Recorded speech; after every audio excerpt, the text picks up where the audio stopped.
So I found this in my YouTube feed and I thought this would be interesting to watch. Okay, the early days of CrossFit were interesting. This is going to be something because I, like with my fitness journey, I like CrossFit was in there like during my beginning days of fitness. CrossFit was 100% in there. Let's see. I scrolled way back on CrossFit.com, all the way back to the beginning, and stumbled on some Oh, very Jesus. interesting workouts and some other things I had never seen before. This got me thinking about what CrossFit was like in the... Oh, who is this? This was that dude. I fucking forgot his name. He was like the military dude. The short military dude who sometimes grew his like mustache out and just styled on people anytime it was like a calisthenics based workout. early days. After some more digging on old CrossFit content, oh boy did I find some interesting stuff. Throughout its lifetime, CrossFit has been responsible for iconic viral videos, weird Oh yeah, I remember all these people, dude. workouts, and more. At times, Yeah, there he is some again. things even got a little bit out of hand. These are some of the things that made the early days of CrossFit so interesting. This one is my personal favorite, but it's extremely nerdy, so prepare yourself. This is a workout posted on CrossFit.com on February 9th, 2004. Okay, for time. Okay, well, so my first interaction with CrossFit was in this room, actually. The same room for a long time, but whatever. My room is like oriented differently. I used to have a TV in here, and I was just like clicking the channels through, just going through, and I forgot what time it was. It was like sometime like after like 10 p.m. or something like that. And I think I flipped through and I came across the ESPN channel, I think. And there was this, I just didn't know what the fuck what I saw, but I just saw people like working out, and there were many people working out at the same time. And I was like, "Ooh, what's this?" And at the top of the screen it would be like CrossFit Games, whatever year it was. And I was like, "What the fuck is this? Are these people like competing and working out? This is so cool."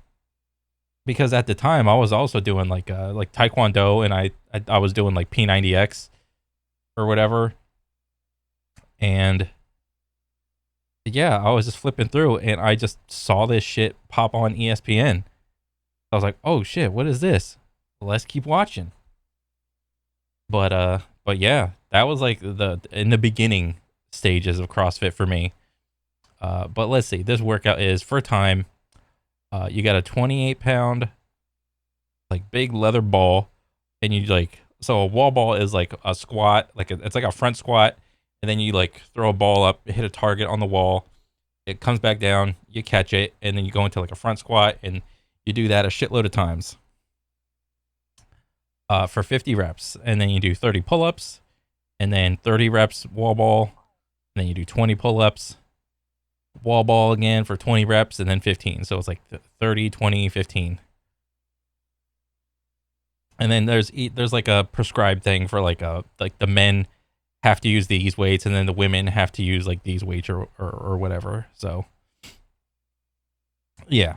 One of the first times a wall ball had ever been programmed. In the notes of this workout, it says the standard for one wall ball rep is 56 foot-pounds of work. Now for 56 foot-pounds. those of you who don't know exactly what this means at first glance, here it is. A foot-pound of work is 1 pound of weight moved 1 foot. So, according to this standard, you can throw a 56-pound wall ball to a 1 foot target above your standing reach, because 56 pounds moved 1 foot is 56 foot-pounds of work. But it also means you could throw a 28-pound ball to a 2 foot target, which is what they say they did in the description of this workout. Or you could throw a 7-pound ball to an 8 foot target, or my personal favorite, you could throw a half-pound ball to a 112 foot target, which might look something like this. Yeah. This standard for a wall ball is unnecessarily complex. Yeah. In reality, my 112 foot wall ball is not the same stimulus as a 28-pound ball thrown to a 2 foot target. Jesus. The standard we use now, which is throwing a set weight wall ball to a certain height, is great, and I'm glad that's what we settled on. And then obviously this is going to favor just taller athletes, because they don't have to throw the ball like as high. compared to like a shorter athlete. But you know, conversely, you know, the taller athlete has like longer legs, so the squat is like maybe tougher for them than like a shorter person. A shorter person don't has to go down that much, but they got to throw it like higher.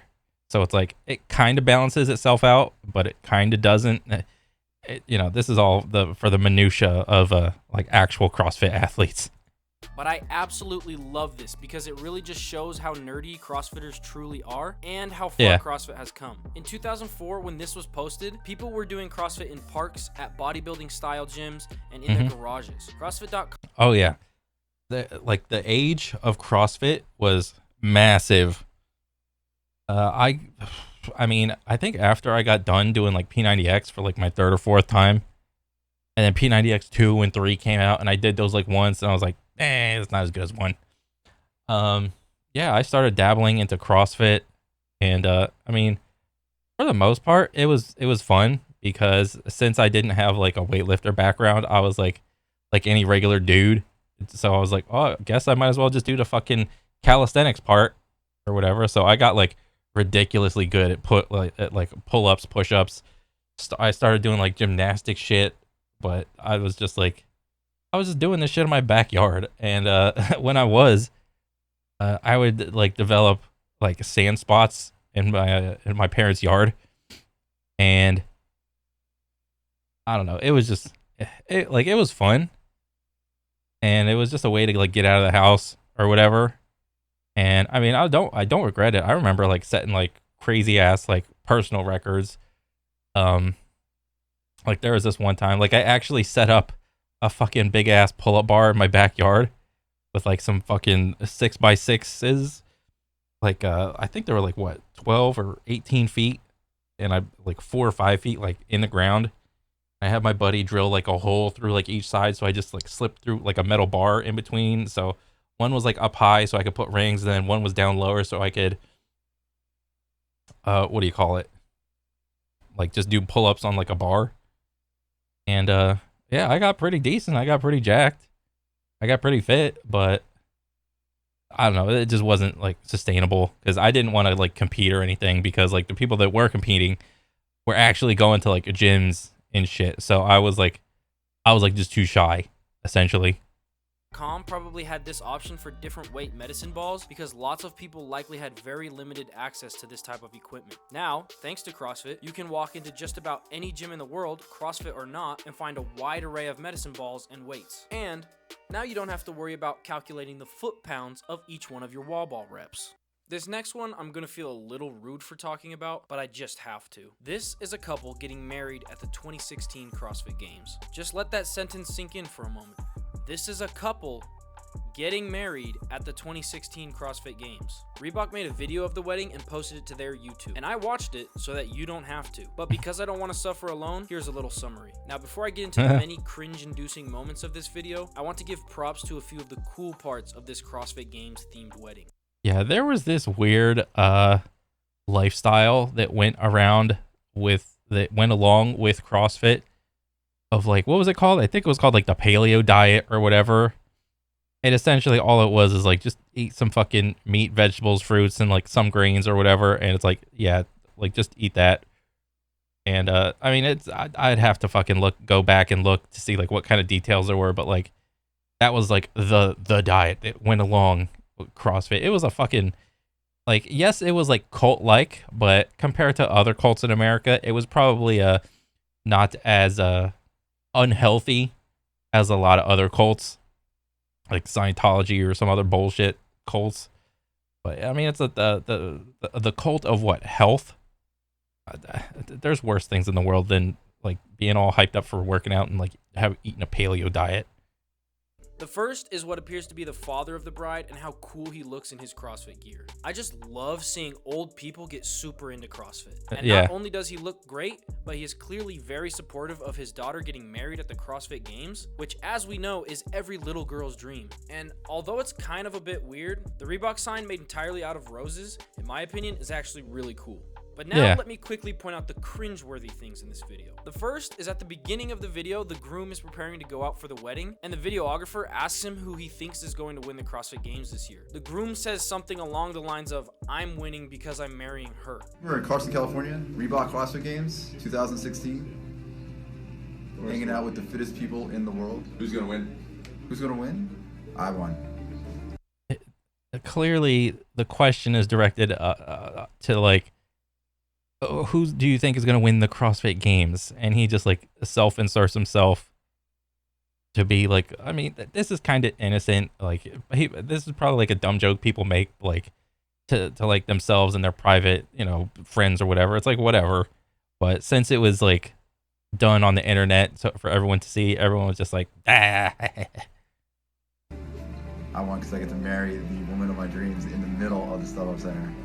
Now, I'm not sure what the whole goal of Reebok making this video was, but this whole interaction at the beginning felt like I was looking at a bad car crash and just couldn't look away. Well, they probably saw that these guys wanted to get married and saw it as like a marketing vehicle to be like, oh, the fittest couples together, work out together and all this jazz, and like the fittest couples CrossFit workout together. And I don't know, it's like a weird fucking marketing vehicle.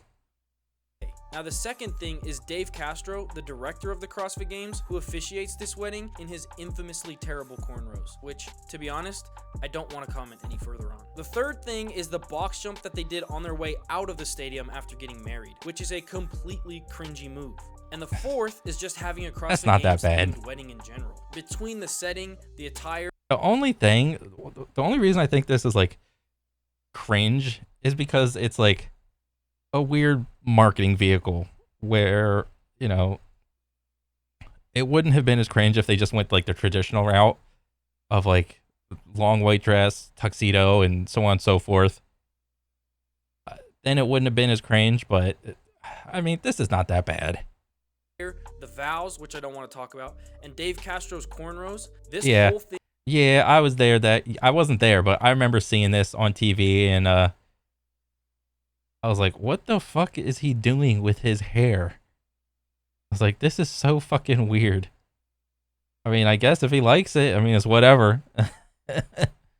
thing feels like something out of a parody video.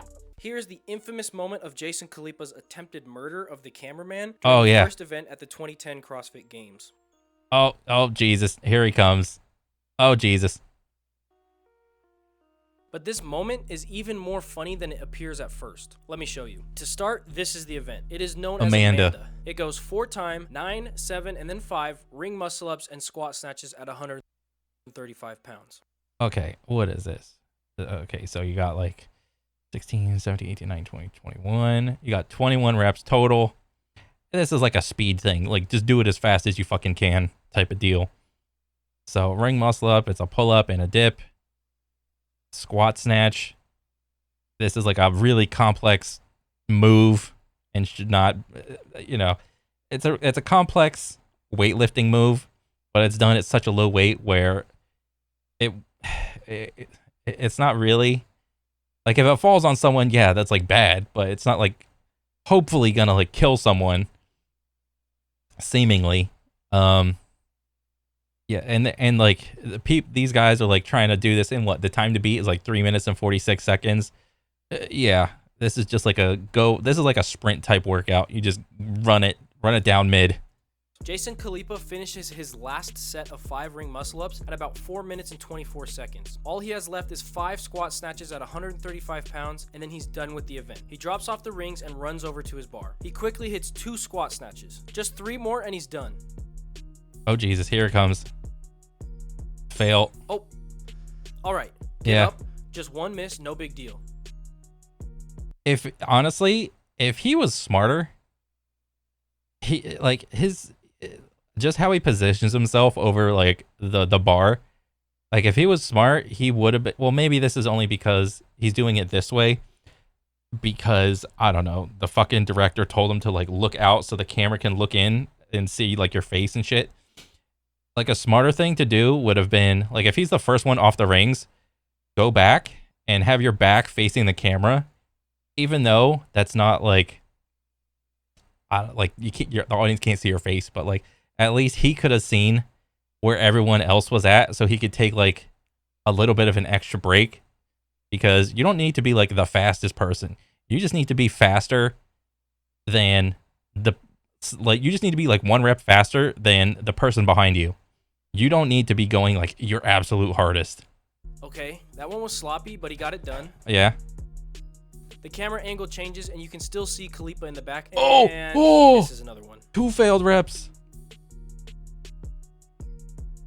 3. And another one. Oh God, it is not. And this is probably like, I don't know exactly what heat, because in CrossFit, or at least the CrossFit games, you know, there's like the men's side and the women's side, and usually there will be, I think about like, depending on how many enter the competition, there'll be like heats, like first heat, second heat, third, fourth, and fifth heat. They all do the same like workout, and it's just like groups of people competing not only within their heat but against everybody else in the other heats. And usually, the less skilled athletes go in the first heat, and the more skilled athletes go in the last heat, for whatever reason. So the only real good like heats to watch is like heat 5, the 5th one, because that's where you generally have like the best skilled like athletes doing all the complicated moves. It's just, it is what it is. That's how they made the competition. It's not like all heats are random and everyone is just like sprinkled in. It's like, no, they purposely like stacked the heat 5 so all the skilled athletes would just go against each other. But I don't know what heat this is. I can't really tell. Rep counter missed. But Jason Khalipa, I think this may have been either like a heat 4 or 5. So everyone else is also like a very well-skilled athlete. And the reason why it's bad if like you have like a heat 4 or 5 athlete like having all these misses, it just looks bad for CrossFit as a whole. When you have like 3 or 4 like failed reps or whatever, and like you're stumbling, and it's like, if this is like the tippy top, like if these are like the tippy top people, then you expect them to like not have as many like missed reps or like quote unquote sloppy reps or whatever, because like whenever he misses the reps, like that's like a dangerous thing that he's like doing. Like thankfully he didn't get hurt or whatever, but man, it was not a good look for CrossFit. And one more. Okay, now that he's all the way across the stadium floor from where he started, he only has one more rep. Muster up all your strength. And I remember that guy. I forgot his name. Wasn't he like Russian or Ukrainian or something? I forgot. This guy was a fucking baller. And this guy was like, what? I think 40 or something in like one of the last heats. Accuracy and hit this last rep. And he misses it behind him. Yeah, he's just tired as fuck. And then another one forward.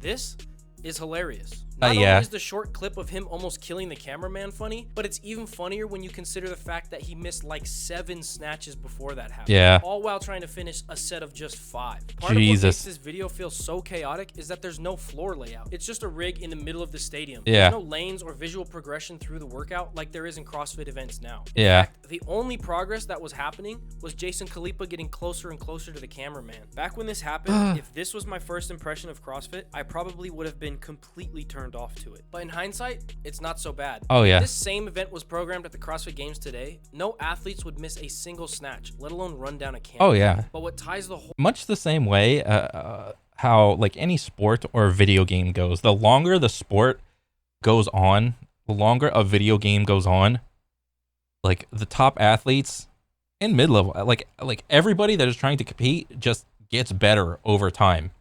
And it's like a self-filtering, I don't know, like thing that just happens. whole thing together for me and highlights the beauty of CrossFit is that in 2019 at the Rogue Invitational, they had what they called the Legends category. This was for the early competitors. I remember this dude, Dan Bailey, Matt Chan, Chris Spieler, Jace Khalipa, Rich Froning, Graham Holmberg, Josh Everett, Tommy Hackenbrook, and Miko or it wasn't even fucking Russia or whatever. What I say, Miko Salo. That was the guy who's like fucking. I think he's like one of the oldest dudes in this heat or whatever. This is actually cool. I remember all these dudes' names.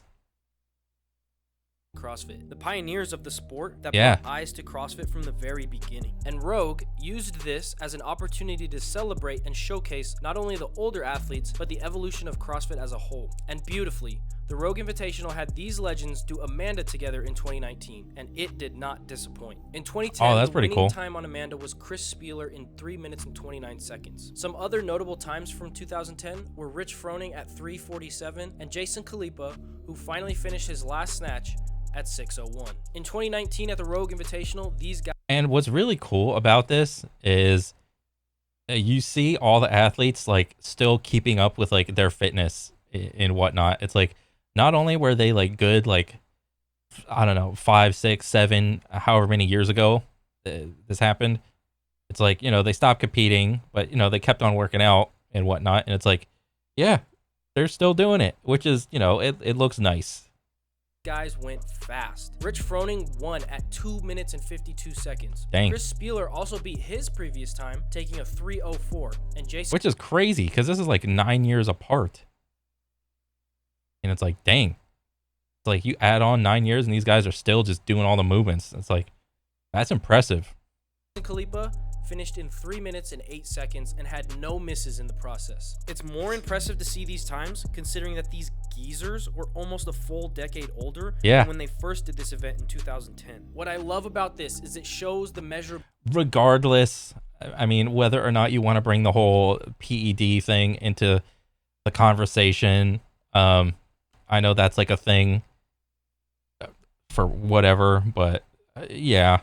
Ability of CrossFit. Seeing these athletes get fitter compared to themselves is a representation of what CrossFit is really about. Yeah. Yes, the video of Jason Khalipa trying to squat snatch 135 pounds, forgetting which sport he's competing in, and shot putting his bar at the cameraman is funny, but it also just shows how far things have really come. In the beginning, we had weird, overly complicated wall ball standards, whatever the Yeah. heck this was, and an absolutely cringe-worthy wedding video at the CrossFit Games, Yeah. which kind of made me want to quit CrossFit altogether. And these are just 3 examples. There are tons and tons. There's tons more. All of this just adds to the personality of CrossFit and shows. And I would love to see like another video of like the early days of CrossFit were interesting part 2. Because like the earlier you go back, the more weirder it was. Just how much it really has progressed. But yeah, dude, this was Also, I put the link to the wedding video in the description of this video if you're brave enough to go watch the whole thing. no thanks. Oh man. That was actually pretty cool. I do have like a couple CrossFit gyms near me, and I don't know, I'm just not like too interested anymore in doing CrossFit no thanks. But I mean, I'd still like go to gym and like work out or whatever. You know, as long as you can find something that you can have fun with, that you enjoy, that you can keep doing year after year, that's really all that matters. CrossFit is just like taking working out and it's just like adding a little competitive level to it or whatever. Like competitive working out, like, ooh. But I mean, that's all it is. But yeah, I like this video. I'm a fan. And yeah, I hope you make like another one, dude. This was pretty cool. Definitely. And I want to see more. But yeah, that's pretty much it for me. I'll catch you guys on the next one, all right? Later.